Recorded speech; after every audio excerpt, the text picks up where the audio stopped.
Hi, in today's video I'm going to talk about my Vanguard portfolio and discuss what funds I'm currently invested in and how they've performed since I opened the account in February. I am fully open on my channel. I'm a complete newbie investor and very much learning and gaining experience, but I find it really useful watching other people's updates and looking at the funds that they've chosen and the weighting and sort of return. So I just wanted to do that for my channel, but hands up, I know that it's very early on and I still need some tweaks and things because some of the funds only have a very minimal amount invested and I'm still deciding exactly on this strategy. I have already done a video on the main fund that I've chosen to invest in. I'll link it here, but in that video I basically decided to invest in the FTSE Global All Cap Index. I knew that I wanted a global fund, global exposure to as many markets as possible, and that seemed the best option for me.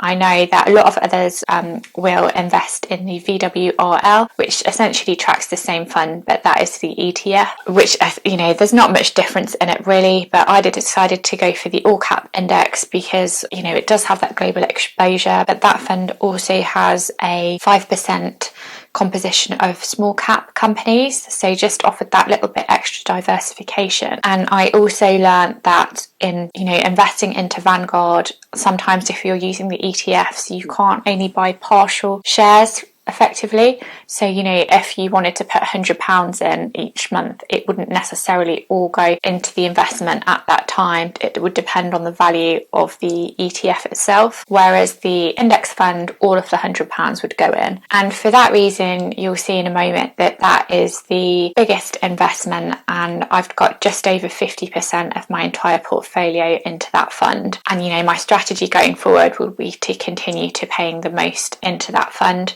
because it's got a little bit of everything. It's got the global exposure that I wanted, and hopefully I'm giving myself a good chance that if one particular market doesn't do well, the rest of the spread of the fund to help that, albeit in the knowledge that the majority of the investment within that fund is US based, not really surprisingly. So if the US does particularly badly, it will be affected, and I do know that. Just having a quick look at the top exposures within that fund, no surprises, it's Apple, Microsoft, Google, Facebook and Tesla, and then you've got a couple of other companies there that are not US based, but as I said, I'm fully aware that it's mainly a US exposure, and that links quite nicely to the second biggest fund that I'm in, which is the S&P 500. And again, one could argue that it's sort of opened myself up even more to the US market, but traditionally the S&P 500 has performed well. It's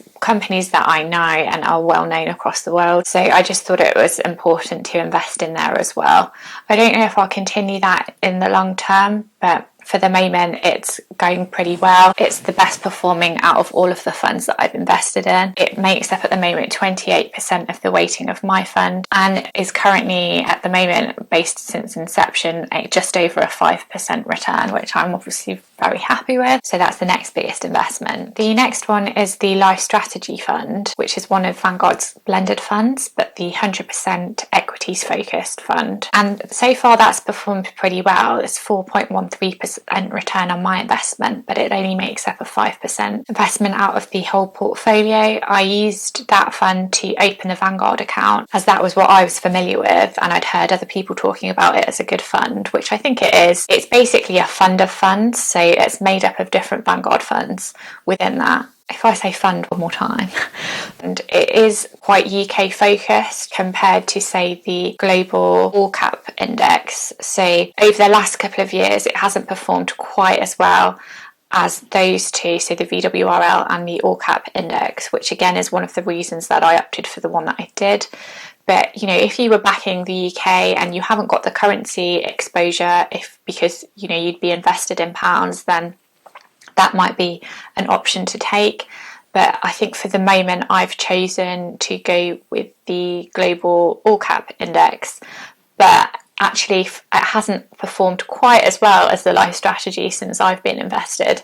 So it's just one of those things, you sort of got to go with your gut, or you could spread it. I mean, I may still do that, but for the moment I think I'm sort of going into the all cap. one. Next, I've got the Global Small Cap Index.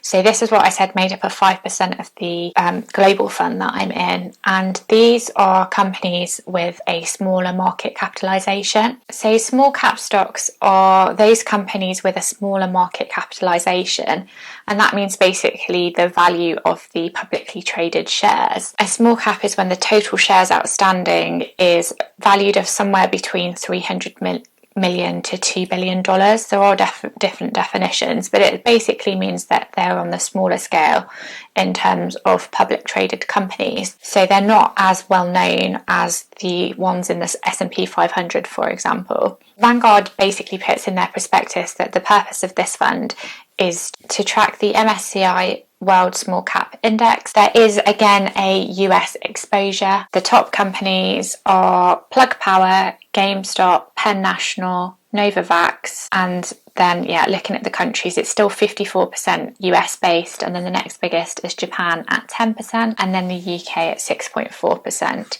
This is a higher risk rating on Vanguard. They've got a risk rating up to 7, and this is 6. Whereas I think the others so far have been a 5.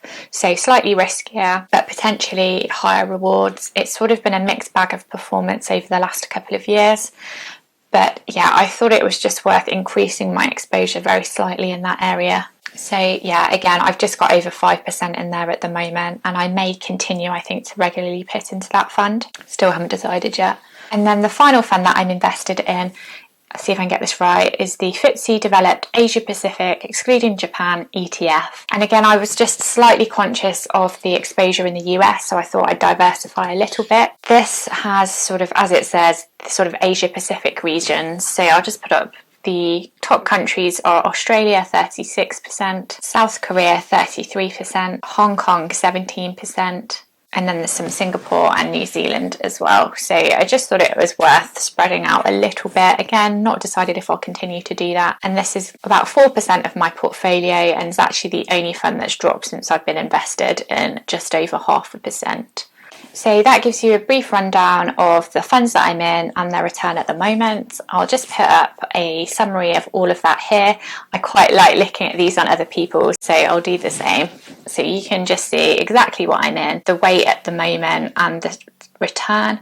So as I said, the best one is the S&P 500, so maybe I don't need to be worried about everything in the USA. And then the next one is the small cap. And other than the Asia Pacific, the worst one is actually where most of my money is, but there's still a positive return, so I can't complain too much. So I'm really happy with how things are going my first couple of months investing. I still have been putting in a little bit, but I haven't set up my direct debits. The idea is to automate it so that I don't have to think about it too much, but I still haven't quite decided the split. As I said, I know I want to keep putting things into the global all cap index, but haven't quite worked out the weighting for the others yet. If you've got any comments or advice, or think that I should just put it all in there and stop worrying about it, let me know. I would be really interested to hear your thoughts. But so far I'm finding it really interesting just seeing how the markets are going and actually looking on a practical level what's happening. But I know that it's, leave it in there for the long term, and it's not healthy to keep checking it every day. But I think as a bit of a newbie, you can't quite help it, and it does inform your decisions and sort of increase that awareness. If you want to see what I actually decide to do, please subscribe to my channel. I've also got some investments in my Trading 212 account, which I'll be doing in another update shortly. And really grateful for you watching. Have a great day. Thank you.